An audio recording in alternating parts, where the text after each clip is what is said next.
ನಾಡಿನ ಜನತೆಗೆ ಶುಭಾಶಯಗಳು. ತಾಯಿ ಚಾಮುಂಡೇಶ್ವರಿ ಆಶೀರ್ವಾದ ಎಲ್ಲರ ಮೇಲೂ ಇದೆ. ಮತ್ತು ಭಕ್ತಾದಿಗಳು ತುಂಬ ಅಚ್ಚುಕಟ್ಟಾಗಿ, ನಾನು ಪ್ರತಿ ವರ್ಷ 4 ವಾರ ಅಂದರೆ ಈ ಮೊದಲನೇ ವಾರ ಬಂದೇ ಬರ್ತೀನಿ.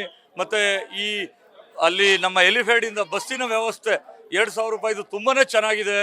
ಅಂದರೆ ಧರ್ಮ ದರ್ಶನ ಇರ್ಬೋದು, ಮತ್ತು ಎಲ್ಲ ಭಕ್ತಾದಿಗಳದ್ದು ಇರ್ಬೋದು, ತುಂಬಾ ಅಚ್ಚುಕಟ್ಟಾಗಿ ಈ ಸರಿ ಮಾಡಿದ್ದಾರೆ. ಮತ್ತು ಹೋದ ವರ್ಷವೂ ಅದೇ ಥರ ಇತ್ತು, ಈ ವರ್ಷವೂ ಹಂಗೇನೇ ಇದೆ. ತುಂಬಾ ಖುಷಿ ಆಗುತ್ತೆ. ಮತ್ತು ಭಕ್ತಾದಿಗಳು ಎಲ್ಲ ರಾಜ್ಯಾದ್ಯಂತ ಎಲ್ಲ ಕಡೆಯಿಂದ, ಬೆಂಗಳೂರು ಇರ್ಬೋದು, ನಮ್ಮ ಚನ್ನಪಟ್ಟಣ ಇರ್ಬೋದು, ಬೀದರು, ಎಲ್ಲ ಕಡೆಯಿಂದ ಬಂದು ತಾಯಿ ದರ್ಶನ ಮಾಡ್ತಾ ಇದ್ದಾರೆ. ಮತ್ತು ಇದರಲ್ಲಿ ಏನು ವಿಶೇಷತೆ ಅಂದರೆ, ನಾವೆಲ್ಲರೂ ಈ ಈ ಒಂದು ಈ ಭೂಮಿಲಿದ್ದು ನಮ್ಮ ರೈತ ಬಾಂಧವರಿಗೆ ಮಳೆರಾಯ ನೋಡಿ ಉಯ್ತಾ ಇದೆ. ಇವತ್ತು ಆ ದೇವಿಯ ಆಶೀರ್ವಾದ ಎಲ್ಲರ ಮೇಲೆ ಕೃಪೆ ತೋರಿಸಿದೆ. ಮಳೆ ಬೆಳೆ ಆಗಲಿ, ಎಲ್ಲರಿಗೂ ಆರೋಗ್ಯ ಭಾಗ್ಯ ಕೊಡಲಿ ಅಂತ ನಾನು ಈ ಒಂದು ಸಂದರ್ಭದಲ್ಲಿ ಕೇಳ್ಕೊತೀನಿ. ನಾನು ಬನ್ನೂರಿಂದ ಮಹೇಂದರ್ ಸಿಂಗ್ ಕಾಳಪ್ಪ. ಜೈ ಹಿಂದ್, ಜೈ ಚಾಮುಂಡಿ.